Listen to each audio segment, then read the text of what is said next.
اس محترم متبرک اور معزز اجتماع کے سامنے میں نے 30ویں پارے کے ایک سورے کی 2 چھوٹی چھوٹی آیتوں کی تلاوت کا شرف حاصل کیا۔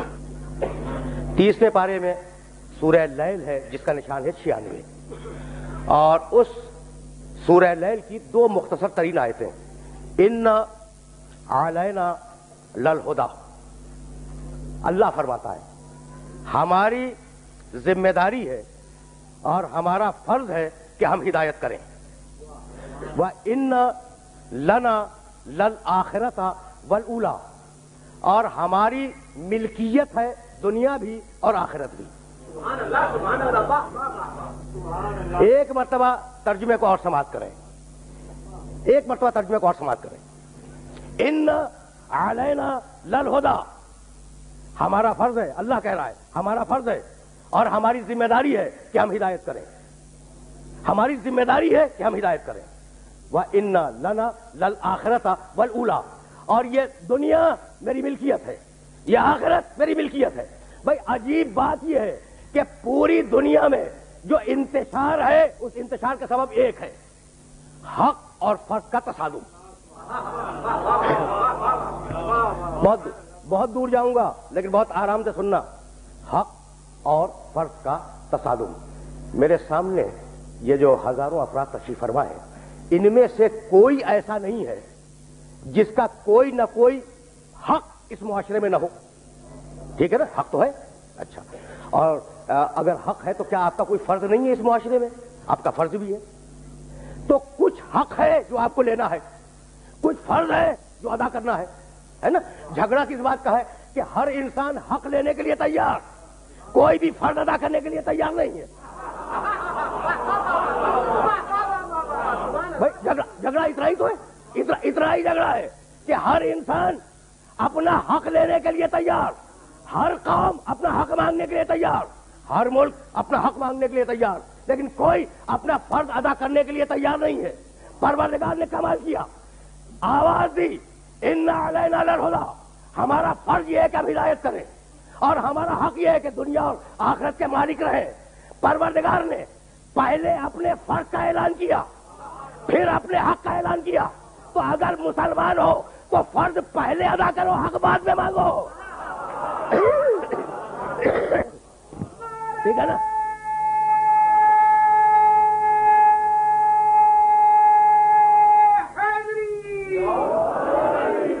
بھائی ساری دنیا میں حق اور فرض کا تصادم ہے۔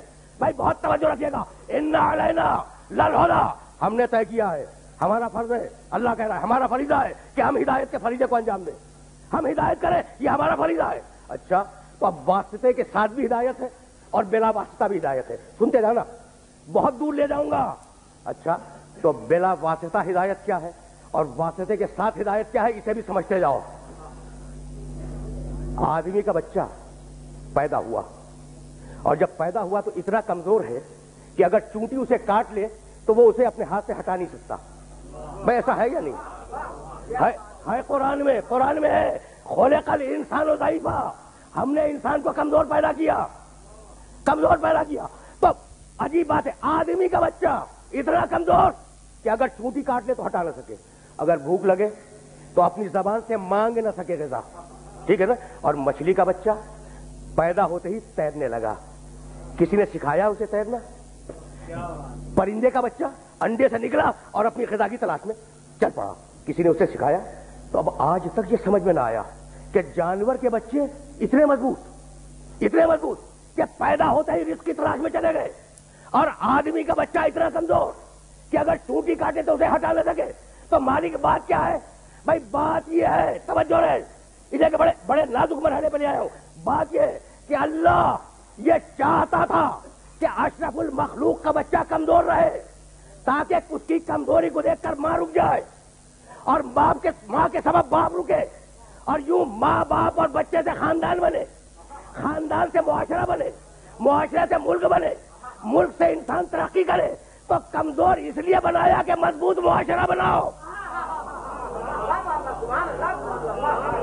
پہنچ رہے ہو نا اس مرحلے تک جس مرحلے تک میں لے جانا چاہ رہا ہوں. کمزور اس لیے بنایا کہ معاشرے کو مضبوط بناؤ, تمہارا معاشرہ مضبوط ہو.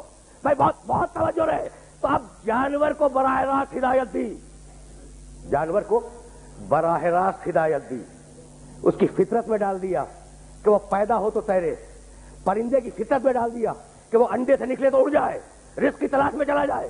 جانور کی فطرت میں ڈالا وحی کی شہد کی مکھی پر, ٹھیک ہے نا, تو ہدایت کی فطرت کے اندر. اور انسان اما یاتینکم منی ہدن, دیکھو تمہیدیں ہیں اور بہت آہستہ کہیں جا رہا ہوں. اما یاتینکم منی ہدن فمن تبع ہدایا فلا خوف علیہم ولا هم یحزنون. سنو آدم کے بیٹے, سنو انسانوں سنو, میری طرف سے تمہارے پاس مسلسل ہدایت آتی رہے گی. تو اب تم میں سے جو بھی اس ہدایت کی پیروی کرے میں ضمانت دیتا ہوں کہ اسے نہ کوئی خوف ہوگا نہ کوئی حزن ہوگا. بھائی توجہ رہے. تو اب انبیاء کا سلسلہ چلا, یہی لانا تھا, یہی لانا تھا. اور اب روک رہا ہوں, انبیاء کا سلسلہ چلا. کیوں؟ اس لیے کہ تمہاری ہدایت کرنی تھی. جانور کی ہدایت فطرت میں رکھ دی, تمہاری ہدایت کے لیے الگ سے لوگ بھیجے. سمجھ گئے نا؟ اب ذرا اس کریم کی کریمی کو دیکھنا. ہدایت تمہاری ضرورت ہے, کہیں جا رہا ہوں, ہدایت تمہاری ضرورت ہے, ضرورت ہے نا. اچھا, تو کیا کھانا تمہاری ضرورت نہیں ہے؟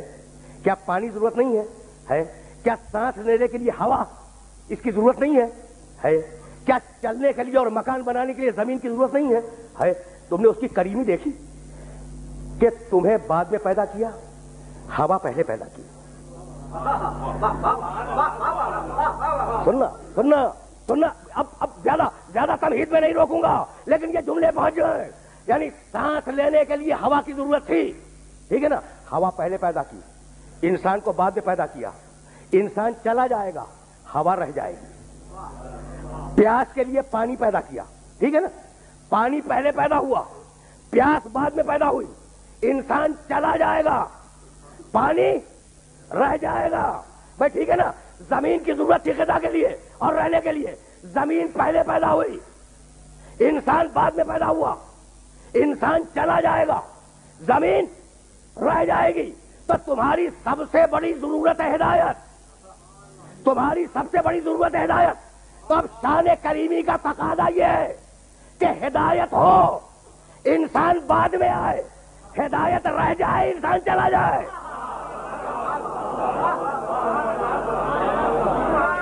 عجیب.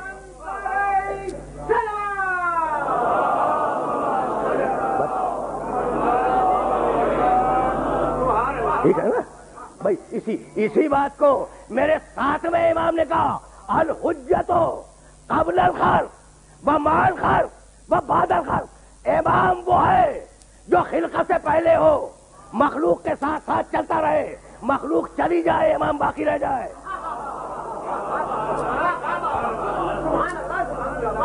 بہت توجہ رکھنا, بہت توجہ رکھنا. اس لیے کہ کسی مرحلے تک میں لے جانا چاہ رہا ہوں. اچھا, تو اب ہدایت کا انتظام ہوا, ٹھیک. اچھا, تو اب یہ بھی تو ہو سکتا تھا نا, آرام سے یہ بھی ہو سکتا تھا کہ انسان آ جاتے اس دنیا میں اور صدیوں کے بعد اللہ ہادی بھیج دیتا. اچھا, پھر ہادی اٹھا بھی لیتا. یعنی پہلے انسان کو ہدایت نہ ملتی, آخری انسان کو ہدایت نہ ملتی, درمیان میں ہدایت آ جاتی. تو جانتے ہو کیا ہوتا؟ فلسفہ ہدایت بیان کر رہا ہوں. پہلے انسان کو اگر ہدایت نہ ملتی تو قرآن سے ایک آیت پڑھوں گا, لیکن اس سے پہلے یہ تمہید سن لو. پہلے انسان کو اگر ہدایت نہ ملتی تو خدا کو چیلنج کر دیتا قیامت میں کہ پروردگار تو نے میرے پاس ہدایت نہیں بھیجی. اور اگر آخری انسان کو ہدایت نہ ملتی تو وہ بھی چیلنج کر دیتا قیامت میں کہ پروردگار میں نے تیرے احکام پر عمل اس لیے نہیں کیا کہ تو نے ہادی نہیں بھیجا تھا, ہادی تو درمیان میں آ گیا. اس لیے عقل یہ کہتی ہے کہ انسان کے آنے سے پہلے ہادی ہو, انسان چلا جائے ہادی رہے. بھائی ٹھیک ہے نا, بھائی ٹھیک ہے. بھائی یہی سبب تھا کہ ابھی آدم پیدا نہیں ہوئے اور پروردگار نے اعلان کر دیا انی جاعل فی الارض خلیفہ. آدم کی پیدائش سے 13,000 سال پہلے, حدیث ہے, پروردگار نے یہ اناؤنسمنٹ کیا ہے, یہ اعلان کیا ہے پیدائش آدم سے کتنا پہلے, 13,000 سال پہلے, کہ میں زمین پہ ایک خلیفہ بنانے والا ہوں. اچھا, تو اب میں پوچھنا چاہ رہا ہوں کہ بھائی جب بناتا جب کہہ دیتا، یہ ہزاروں سال پہلے اعلان کرنے کی ضرورت کیا تھی کہ میں زمین پہ خلیفہ بنانے والا ہوں؟ جب بنا دیتا کہہ دیتا خلیفہ ہے سجدہ کرو. یہ 13,000 سال پہلے کیا ضرورت تھی؟ تو اعلان کر کے فرشتوں میں سنجیدہ حالت انتظار پیدا کرنی تھی.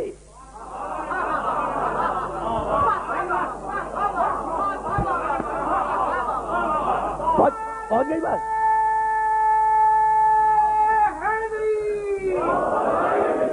بھائی میں جو اپنے سننے والوں تک پہنچانا چاہ رہا ہوں وہ پیغام پہنچا یا نہیں؟ بھائی 13,000 سال پہلے خلقت آدم سے اعلان کیا کہ انی جاعل فی الارض خلیفہ، میں اس زمین پر خلیفہ بنانے والا ہوں، بھیجنے والا ہوں. طے ہو گئی نا بات؟ تو مالک یہ 13,000 سال انتظار؟ کہا کہ ہاں. بہت توجہ 13,000 سال انتظار. جب بنا لیتا فرشتوں سے کہتا اسے سجدہ کرو یہ میرا خلیفہ ہے. کہا نہیں، میں 13,000 سال پہلے اعلان اس لیے کر رہا ہوں کہ فرشتے اس آنے والے غائب کا سنجیدگی سے انتظار کریں. پہلے خلیفہ کو اللہ کے آخری خلیفہ سے ملا کے دیکھ لو. میں لفظ بدل رہا ہوں، میں لفظ بدل رہا ہوں تاکہ میرے سننے والوں تک پیغام پہنچ جائے. اب اعلان ہو گیا اور آدم کے پتلے کی مٹی زمین سے مختلف مقامات سے اٹھائی گئی اور پیکر بنا.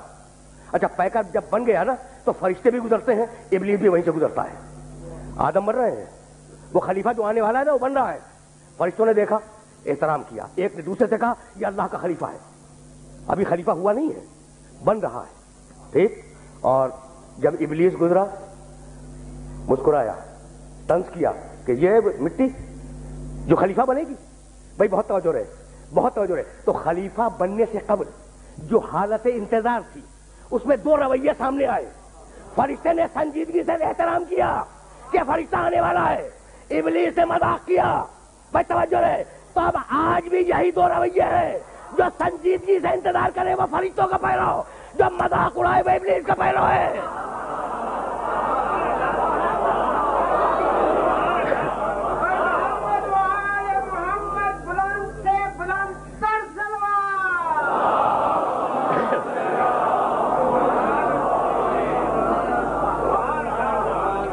ٹھیک ہے نا؟ پہنچ گئی نا بات؟ وہ پیغام میرے سننے والوں تک پہنچ گیا نا؟ جس پیغام کو سننے والوں تک آج میں پہنچانا چاہ رہا تھا. تو اب سلسلہ ہدایت کا آغاز ہوا.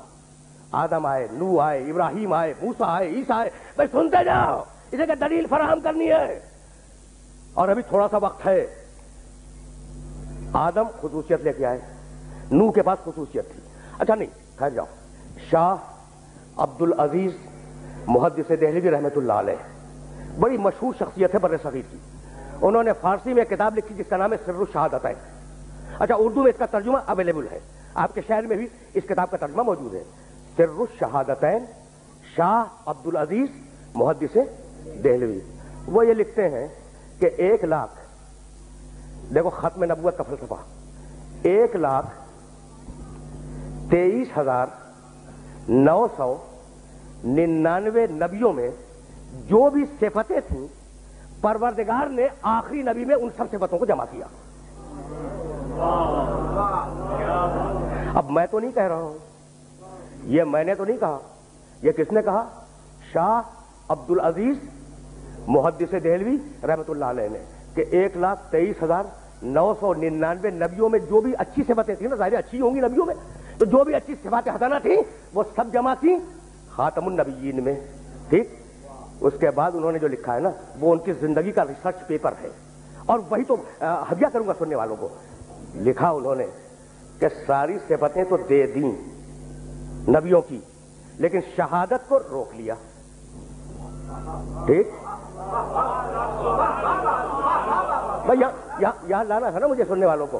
شہادت کو اللہ نے روک لیا اس لیے کہ اگر آخری نبی کو شہید کروا دیتا، ٹھیک، تو نیا نیا اسلام تھا، اسلام کا روب، اسلام کا جلال، اسلام کی شوکت تباہ ہو جاتی. تو شہادت تو رہ گئی نا. کہا نہیں گئی. وہ لکھ رہے ہیں، میں نہیں کہہ رہا ہوں. جن بزرگ نے اس تھیسس کو لکھا ہے ان کا نام اور ان کی کتاب کا نام میں نے آپ کی خدمت میں پیش کیا.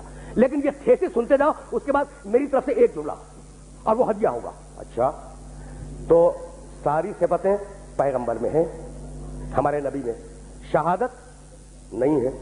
یہ کیسے ممکن ہے کہ اللہ اپنے حبیب کو یہ رتبہ شہادت والا نہ دے؟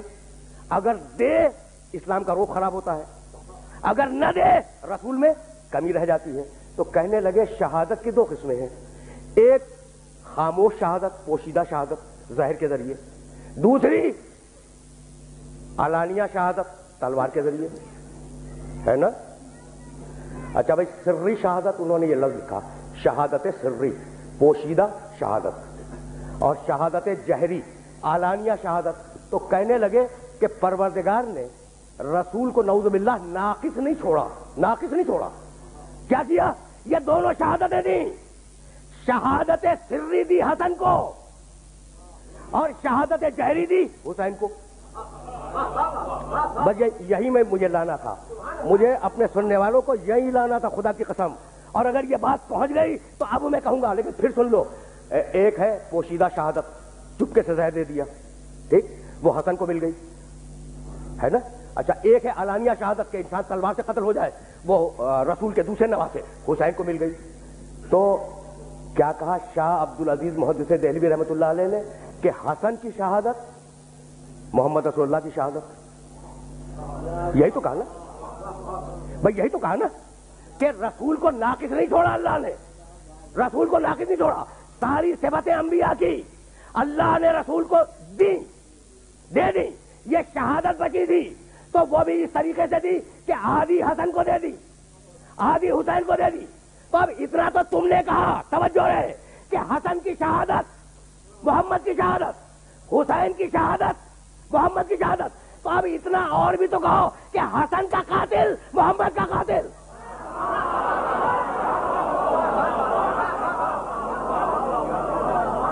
ٹھیک ہے نا؟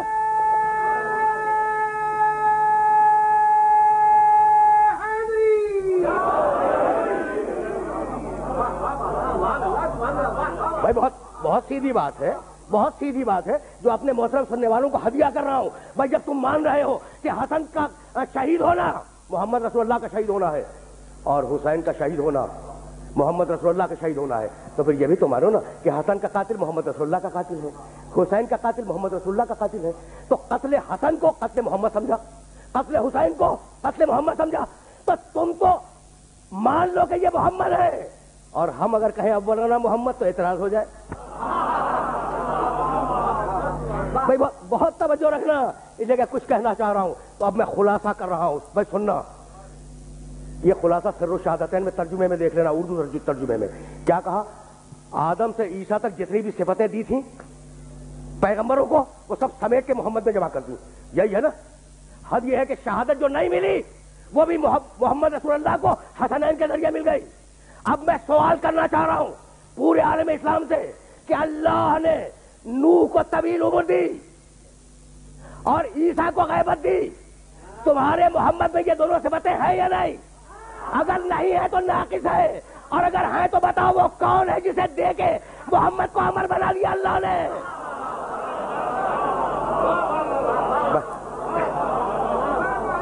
توجہ، بہت توجہ.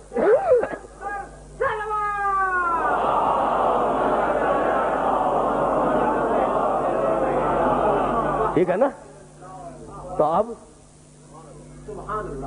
طول عمر جو نوح کو ملی تھی، غیبت جو عیسیٰ کو ملی تھی، وہ آخری بیٹے کو دے دی تاکہ خاتمیت پر حرف نہ آنے پائے. کہنے لگے کہ بھئی اتنی لمبی عمر، خدا کی قسم عجیب دوہرا معیار ہے مسلمانوں میں. جملہ سننا، مسلمانوں میں عجیب معیار، دوہرا معیار. کہنے لگے اتنی لمبی عمر، 1000 سال کا مہدی. تو بھائی میں ہاتھ جوڑ کے پوچھوں، بھائی عیسیٰ کی زندگی پہ یقین ہے یا نہیں؟ 2000 سال کا عیسیٰ.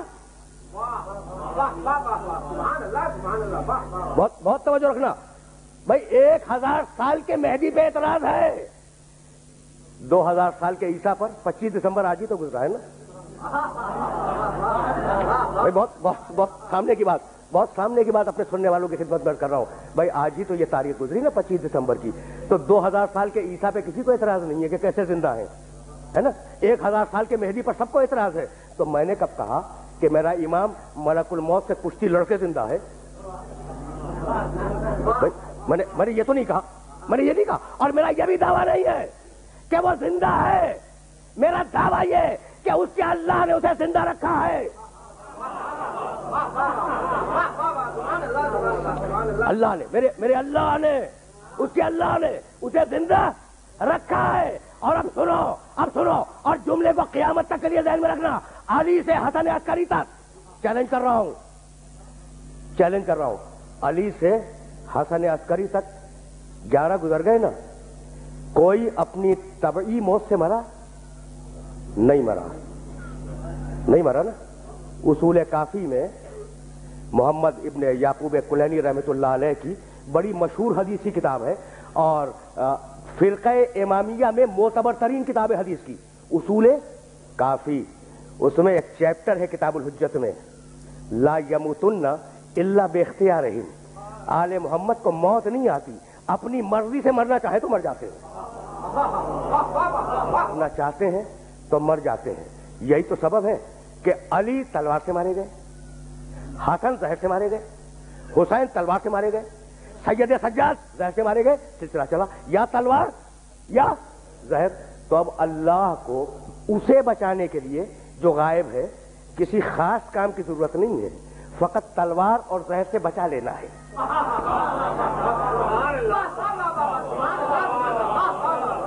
بہت آسان کیا ہے میں نے مرحلے کو بہت آسان کیا ہے. اللہ کو کسی اضافی کام کی ضرورت نہیں ہے کہ کوئی اس میں روح پھونک دے, کچھ کر دے. نہیں, اسے صرف اتنا کرنا ہے کہ اسے تلوار سے اور زہر سے بچا لے. اسی کا نام غیبت ہے. میں واضح کروں گا اور چاہوں گا کہ میرے محترم سننے والوں کا کچھ وقت فلسفہ غیبت میں صرف ہو جائے, لیکن جملے سننا. زندہ ہے, اور جسے اللہ زندہ رکھے وہ اللہ کی آیت ہے. نہیں, میں ذرا اور بڑھا رہا ہوں بات کو, بہت زیادہ وقت نہیں لوں گا, بات کو ذرا سا اور بڑھا رہا ہوں. دیکھو, جو بھی ذرا سا ایب نارمل ہو نا, عام انسانی ڈگر سے ہٹ کے ہو, وہ اللہ کی آیت ہے. کیا بھول گئے مریم سلام اللہ علیہا نے کہا بھئی یہ 25 دسمبر کے حوالے سے, انا یکون لی غلام ولم یمسسنی بشر ولم اکو بغیہ. مجھے بیٹا کیسے ہوگا؟ جبریل سے کہہ رہی ہیں جناب مریم سلام اللہ علیہا, مجھے بیٹا کیسے ہوگا؟ انا یکون لی غلام ولم یمسسنی بشر, مجھے کسی انسان نے مس نہیں کیا, ولم اکو بغیہ, میرا کردار بے عیب ہے. قال کذالک, جبریل نے کہا مریم ہوگا ویسا ہی جیسا اللہ نے کہا ہے.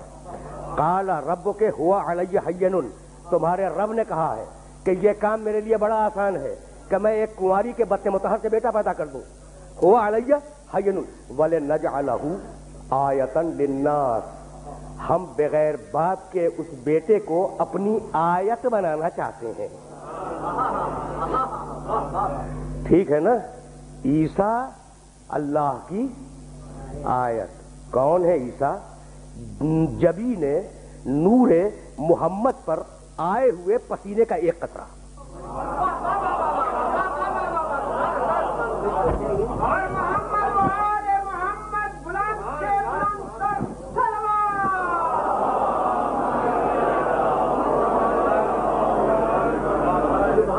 دیکھو اب اس سے زیادہ وضاحت پھر سننا. بھائی ظاہر ہے بزرگ تو سب جانتے ہیں, میں تو اپنے نوجوان دوستوں کو پیغام دے رہا ہوں. بھائی کچھ یاد ہے کہ جب نور محمد خلق ہوا تھا تو ہزاروں سال وہ نور محمد رکوع میں رہا, اور رکوع میں جو ہزاروں سال گزرے تو نور محمد کی جبین مبارک سے, پیشانی سے, جسم کی نہیں نور کی پیشانی سے جو پسینے کے قطرے ٹپک ٹپک کے گرتے رہے, اللہ نے ان قطروں کو نبی بنایا. ٹھیک, اللہ نے ان قطروں کو نبی بنایا. تو عیسیٰ اللہ کی آیت. ٹھیک, کون؟ محمد کے پسینے کے قطرے. ٹھیک ہے نا. نہیں, ایک آیت اور سنتے جاؤ. آیت حضرت عزیر علیہ السلام، سورہ بقرہ کے آخری چیپٹر میں آپ کو یہ آیت مل جائے گی. حضرت عزیر علیہ السلام ایک اپنے گدھے پہ بیٹھے ہوئے ایک بستی کے قریب سے گزر رہے تھے. اچھا بستی برباد تھی. اب کلذی مر علی قریۃ وہی خاویۃ علی عروشها انا یحیی اللہ هذه الموت انا یحیی اللہ هذه بعد موتها. بھائی بہت توجہ رکھنا، اس لیے کہ یہ آیت اگر پہنچ گئی میرا مشن مکمل ہو گیا. تم نے سنا ایک نبی تھا جو گزر رہا تھا ایک بستی کے سامنے سے. وہ بستی تباہ ہو چکی تھی، برباد ہو چکی تھی، کھنڈر بن چکی تھی، اس میں کوئی نہیں تھا. اس کے دل میں خیال آیا انا یحیی ھذہ اللہ بعد موتہا. اس کے دل میں یہ خیال آیا کہ اب تو کوئی بھی زندہ نہیں ہے اس بستی کا، اللہ کیسے اٹھائے گا ان بستی والوں کو؟ فاماتہ اللہ مئۃ عام. بس نبی کے دل میں خیال آنا تھا کہ اللہ نے اس نبی کو 100 سال کی موت دے دی. بھائی سننا، دیکھو یہ ہے جلال الہی. اس نبی کو 100 سال کی موت دے دی. ثم بعثہ، اور پھر اس نبی کو اللہ نے اٹھایا 100 سال کے بعد اور کہا کم لبثت، بھائی کتنی دیر مرے رہے؟ قال لبثت یوما او بعض یوم. اس نبی نے کہا کہ میں پورے ایک دن مرا رہا یا آدھا دن. قال بل لبثت مئۃ عام. سنو، ایک دن مرے نہیں رہے، 100 سال مرے رہے. فانظر الی طعامک و شرابک لم یتسنہ. ذرا دیکھنا، اپنے کھانے کو دیکھنا، اپنے پانی کو دیکھنا، دونوں تازہ ہیں. وانظر الی حمارک، اور اپنے اس گدھے کو دیکھنا جس پہ سوار تھے، یہ سڑ گیا یا نہیں. یعنی عجیب مرحلہ ہے فکر کا. جس چیز کی فوری ضرورت تھی،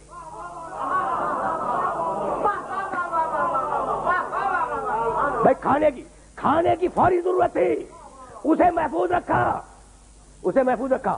پانی کی فوری ضرورت تھی، اسے محفوظ رکھا. اور گدھے کی فوری ضرورت نہیں تھی، وہ اپنے پاؤں پہ بھی چل سکتے تھے. وہ سڑ گیا. تو جسے چاہے محفوظ رکھے، جسے چاہے محفوظ رکھے، جسے چاہے سڑنے دے. یعنی میں کہنا یہ چاہ رہا ہوں کہ گدھا 100 سال نبی کے پہلو میں رہا.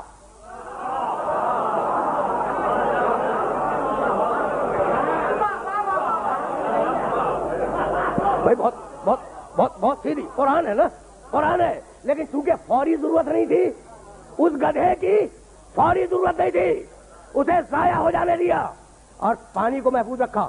چونکہ جب نبی 100 سال کے بعد اٹھے گا اسے پیاس محسوس ہوگی. کھانا محفوظ رہا. کیوں؟ اس لیے کہ نبی کو کھانے کی ضرورت ہوگی. ہم نے ایسا کیوں کیا؟ لنجعلک آیۃ للناس. ہم یہ چاہتے تھے کہ تمہیں انسانوں کے سامنے اپنی آیت بنا کے پیش کریں. بھائی گفتگو کو مکمل کر رہا ہوں کہ فقط نبی آیت نہیں ہے، نبی کا ماحول بھی آیت ہے. اس ماحول میں کھانا بھی محفوظ، پانی بھی محفوظ. تو مجھے کہنا یہی ہے کہ جو نبی کے پسینے کا قطرہ ہو، اگر اس کا ماحول آیت بن سکتا ہے تو جو نبی کے خون کا قطرہ ہو، کیا اس کا ماحول آیت نہیں ہوگا؟ بس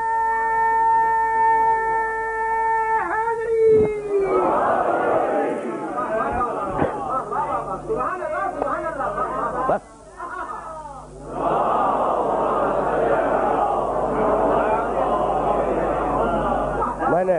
میں نے اپنے محترم سننے والوں کی خدمت میں کسی دقیق مرحلہ فکر کو پیش نہیں کیا، بہت آسانی سے گزرنا چاہ رہا تھا. تو اب ایک غائب ہے، اس کا ماحول آیت، وہ خود آیت، جہاں جائے وہ جگہ آیت بن جائے. سمجھ گئے نا؟ اب پھر سوچنے لگے کہ بھائی جب ظاہر کرنا تھا اس وقت بنا دیتا، یہ بنا کے انتظار کیوں کروا رہا ہے نا؟ تو اب ایک جملہ سننا. اور فلسفہ غیبت سمجھا چکا کہ یہ غائب کیوں ہے. اس لیے کہ یہ مارے جاتے ہیں آل محمد یا تلوار سے یا زہر سے. تیسری کوئی ترکیب نہیں ہے انہیں مارنے کی، ٹھیک ہے نا؟ تو انہیں تلوار سے اور زہر سے بچا دیا. یہ ہے غیبت کا فلسفہ. لیکن نہیں، ذرا سا اور آگے بڑھ جاؤ تو وہ بیٹا ہی کیا جس کی دلیل باپ کے جملے سے فراہم نہ ہو. صفین، سننا صفین کی رات تھی. دیکھو اب میں تھیسس دے رہا ہوں اور اس تھیسس کو اپنے ذہن میں محفوظ رکھ لینا. صفین کی رات تھی اور پوری رات علی نے ایک تلوار چلائی جنگ صفین میں، اور علی کا بہادر دوست مالک اشتر وہ بھی تلوار چلاتا رہا. سب کو معلوم ہے واقعہ سب کو معلوم ہے، واقعہ سب کو معلوم ہے. فقط اشارہ کروں گا. دوسرے دن جب علی کے کشتے گنے گئے اور مالک اشتر کے کشتے گنے گئے تو صرف ایک کا فرق تھا. مالک اشتر نے ایک کم مارا، علی نے ایک زیادہ مارا. اچھا، مالک اشتر کے دل میں ناز پیدا ہوا کہ میں اپنے مولا سے قریب آ گیا. بس اس ناز کا پیدا ہونا تھا. عجیب مرحلہ ہے. اس ناز کا پیدا ہونا تھا. مالک اشتر نے منہ سے نہیں کہا، اپنی زبان سے نہیں کہا کہ میرے مولا نے کل ایک مجھ سے زیادہ مارا ہے. دل میں خیال پیدا ہوا. بوڑھے علی کہا مالک اشتر تم جب تلوار چلا رہے تھے تو کیا پشتوں کو اور سلبوں کو دیکھ کے چلا رہے تھے؟ کیا پشتوں کو اور سلبوں کو دیکھ کے تلوار چلا رہے تھے؟ کہا یا امیر المومنین یہ کیسے ممکن ہے کہ میں پشتیں دیکھوں، سلب دیکھوں، اسلاب دیکھوں؟ میں نے تو بس جو سامنے آ گیا اسے میں نے مار دیا. کہا سنو میری تلوار نے جو سامنے آئے تھے نا سپاہی، ان کی 70 پشتوں تک دیکھا. میں کچھ کہنا چاہ رہا ہوں اور تقریر اپنے آخری مرحلوں میں داخل ہو جائے گی. میری تلوار نے یا میں نے، دونوں جملے موجود ہیں، 70 پشتوں تک دیکھا. اگر 70ویں پشت میں کوئی محب اہل بیت موجود تھا، کوئی مومن موجود تھا تو میں نے تلوار ہٹا لی. اب میں علی کا فلسفہ بیان کرنا چاہ رہا ہوں. بھائی سننا، بڑا نازک مرحلہ ہے. علی نے فریق مخالف کی 70 پشتیں دیکھی، اور اگر 70ویں پشت میں کوئی مومن تھا تو 69 کافر برداشت کر لیے.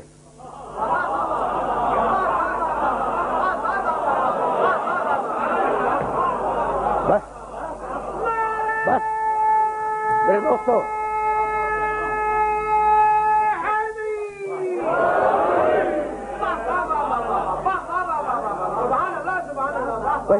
فلسفہ پہنچ گیا. علی کا فلسفہ پہنچ گیا. بھائی یہی تو تھیسس تھا آج کی گفتگو کا. آج کی گفتگو کا خلاصہ یہی تھا کہ 70ویں پشت میں ہے مومن تو 69 کون ہے؟ کافر. 69 کافر برداشت کیے ایک مومن کے لیے. علی کی نگاہ میں مومن اتنا قیمتی ہے. سمجھ گئے؟ بڑا اعتراض ہوتا ہے کہ بھئی غائب ہے. اب سنو کہ کیوں غائب ہے. بھئی یہی عرض کرنا چاہ رہا ہوں. تو علی، پھر دوہرا رہا ہوں، علی نے 70 پشتوں تک دیکھا. 70ویں پشت میں مومن تھا، تلوار ہٹا لی. 69 کافر برداشت ہے ایک مومن کے وجود کے لیے. ٹھیک. اچھا سنو، سارے عالم اسلام نے، فرقے کے بغیر کہہ رہا ہوں، جہاں جہاں مہدی کی حدیث لکھی ہے نا، مہدی آئے گا، سب نے لکھا ہے کہ مہدی کسی کافر کو چھوڑے گا نہیں. بس تقریر ختم ہو رہی. کیا لکھا؟ سارے علماء نے، کسی فرقے کی بات نہیں کر رہا ہوں، جس نے بھی مہدی کے بارے میں حدیثیں لکھی، رسول کی حدیث لکھی کہ مہدی کسی کافر کو چھوڑے گا نہیں. تو اب مہدی کو انتظار کرنا ہے کہ کافروں کے صلبوں سے مومن نکل آئے اور خالص کافر رہ جائے تو تلوار اٹھاؤ، ورنہ غیبت رہے گی.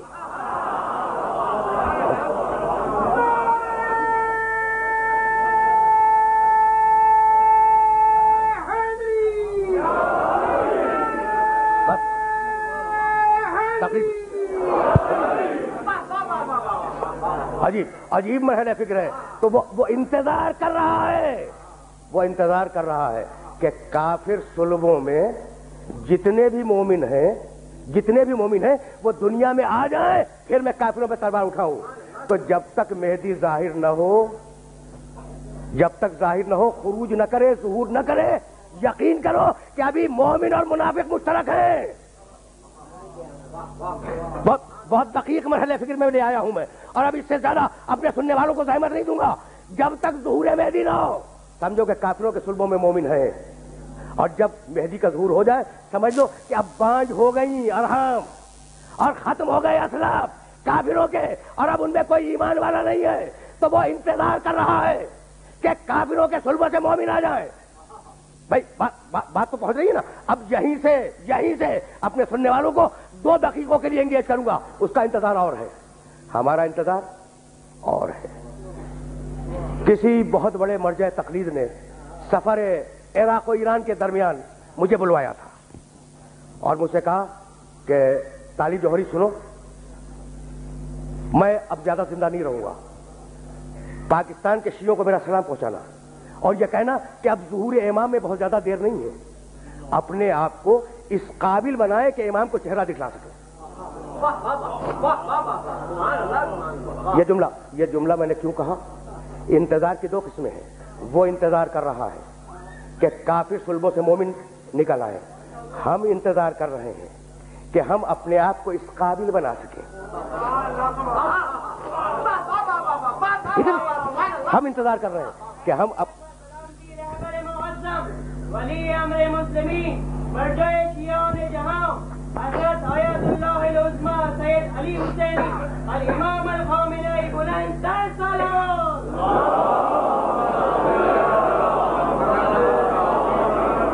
بس میں نے اپنے سننے والوں کو زحمت دی، تو ہم بھی انتظار کر رہے ہیں، لیکن انتظار کا یہ مطلب نہیں ہے کہ زیارت پڑھی چلے گئے، انتظار کا مطلب اپنے کو اس قابل بناؤ، اپنے کو اس قابل بناؤ کہ جب امام ظہور کرے تو اسے اپنا چہرہ دکھا سکو۔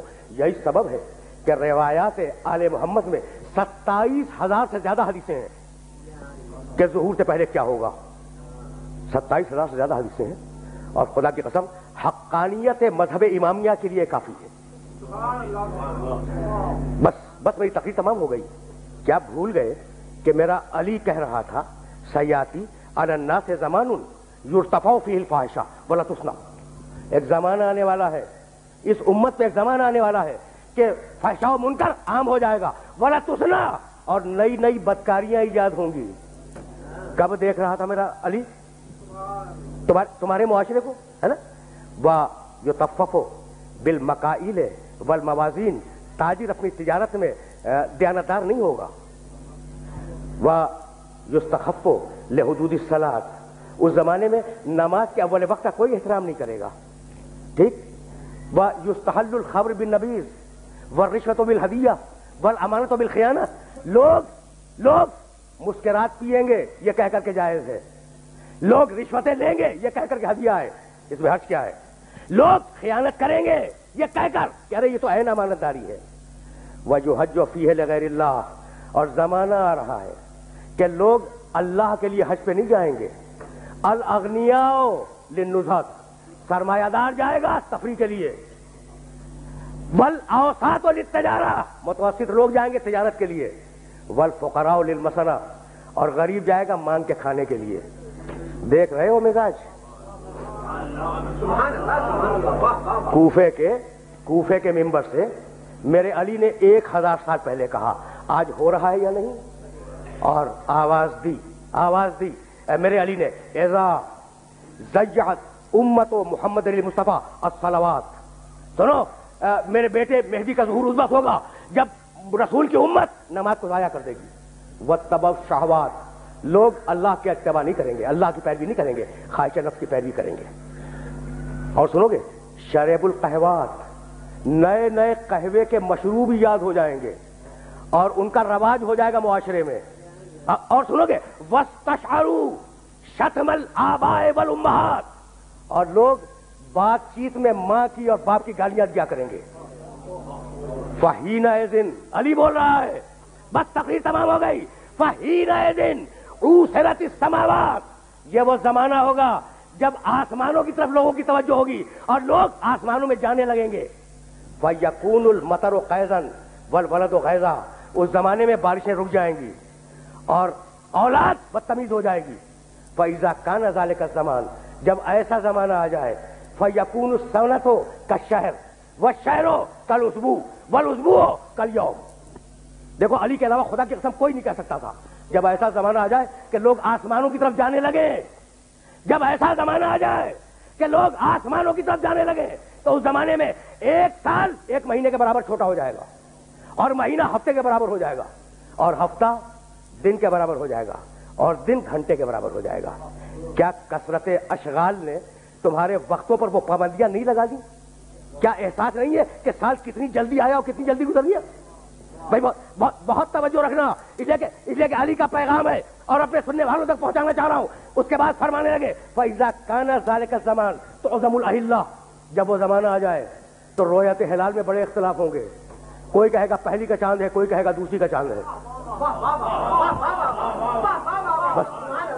بھائی علی بول رہے ہیں، علی بول رہے ہیں، اور اس کے بعد آواز دی نساؤہم کاسیات عاریات متبرجات فی جہنم خالدات، اس زمانے کی خواتین لباس میں ہوں گی مگر لباس کے بغیر ہوں گی۔ خدا کی قسم علی کے علاوہ کوئی نہیں کہہ سکتا تھا،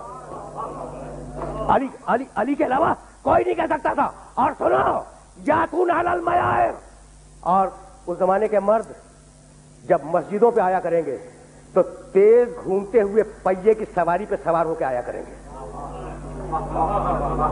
دیکھ رہے ہو علی کی نگاہ کہاں تک دیکھ رہی ہے؟ اور بتاؤں فَإِذَا كَانَ ذَلِكَ الزَّمَانُ فَإِذَا قَدُرَ بَاتَ عَلَى طُهْرٍ، اگر تم اس زمانے میں باقی رہو تو اپنی کوئی رات طہارت کے بغیر نہ گزارو۔ بس میرے دوستو میری تقریر تمام ہو گئی۔ اگر اس زمانے میں باقی رہو تو اپنی کوئی رات طہارت کے بغیر نہ گزارو، اس لیے کہ اصبح سالمن و یمسی دفینا، وہ زمانہ ایسا زمانہ ہوگا کہ صبح کو ملو گے انسان صحیح و سالم ملے گا، شام کو خبر گیری کرو گے معلوم ہوگا دفن ہو گیا،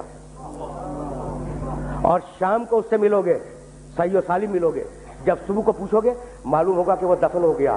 وَأَسْتُكُمْ إِنِ اتَّعَظْتُمْ، بھائی سننا، میری تقریر آخری مرحلے میں داخل ہو گئی۔ علی کہہ رہے ہیں میں نے نصیحت کی اگر نصیحت کو قبول کرو، میں نے واعظ کیا اگر واعظ کو قبول کرو، میں نے تمہیں مستقبل بتلا دیا اگر مستقبل جاننا چاہو تو بھائی ہم اگلے دن کی بات نہیں بتا سکتے، اور علی 1000 سال بعد کی بات بتا رہا ہے، تو جب تم علی جیسے نہیں بن سکتے تو نبی جیسے کیسے بن جاؤ گے؟ بس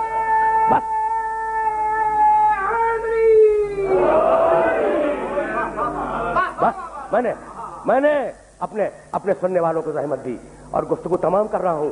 کمیل ابن زیاد نخی کا مقبرہ نجف میں موجود ہے، کوفہ اور نجف کے درمیان۔ یہ میرے آخری جملے ہیں اور اب میں نے اپنی تقریر ختم کی۔ کمیل کا مقبرہ کہاں ہے؟ نجف اور کوفے کے درمیان، محلہ کمیل اس کا نام بھی ہے۔ اچھا، ایک دن علی کمیل کے ساتھ گھوم رہے تھے اس علاقے میں، کہا کمیل تمہیں ایک راز کی بات بتاؤں؟ کہا امیر المومنین بتلائیں، مولا بتلائیں۔ کہا سنو کمیل یہاں تم دفن ہو جاؤ گے۔ دیکھو میرا علی کہہ رہا ہے یہاں تم دفن ہو جاؤ گے۔ کہا مولا یہ جگہ تو آپ کی قبر سے بہت دور ہے۔ کہا مت گھبراؤ کمیل، ایک دن یہ قبر میری قبر سے نزدیک ہو جائے گی۔ کہا مولا یہ کیسے ممکن ہے؟ کیا جائے گی؟ کہا نہیں، تمہاری قبر اور میری قبر کے درمیان تبنا قصور، بڑے بڑے محلات بنیں گے، عالیشان فرش ڈالے جائیں گے، بڑے عجیب و غریب پردے ہوں گے، وفی کل بیت مرآت، اور ہر گھر میں ایک شیشہ لگا ہوا ہوگا، ینظر فیہا القریب والبعید، اور اس شیشے میں دور اور نزدیک کی چیزیں نظر آئیں گی۔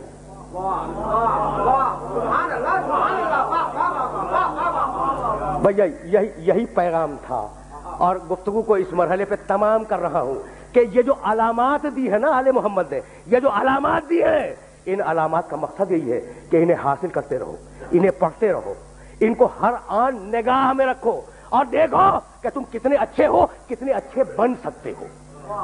بس میری تقریر تمام ہو گئی۔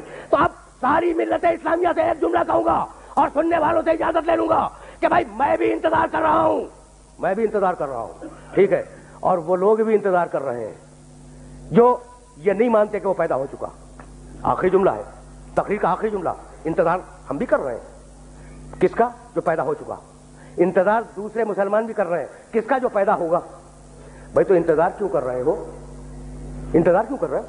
بھائی اجماع سے بنا لو۔ بس تقریر تمام ہو گئی، اب مجھے کچھ نہیں کہنا، یہ میری تقریر کا آخری جملہ ہے۔ بھائی انتظار میں ہم بھی ہیں، لیکن ہماری مجبوری ہے کہ نس مل چکی ہے کہ وہ آئے گا، لیکن تمہاری تو مجبوری نہیں ہے، تو تم کیوں انتظار کر رہے ہو؟ اجماع سے بنا لو۔ کہا کہ نہیں ہم اجماع سے تو نہیں بنا سکتے، اس لیے کہ اسے اللہ بھیجے گا۔ تو جب 12ویں کو اجماع سے نہ بنا سکو تو پہلے کو کیسے اجماع سے بنا لو گے؟ تقریر تمام ہو گئی.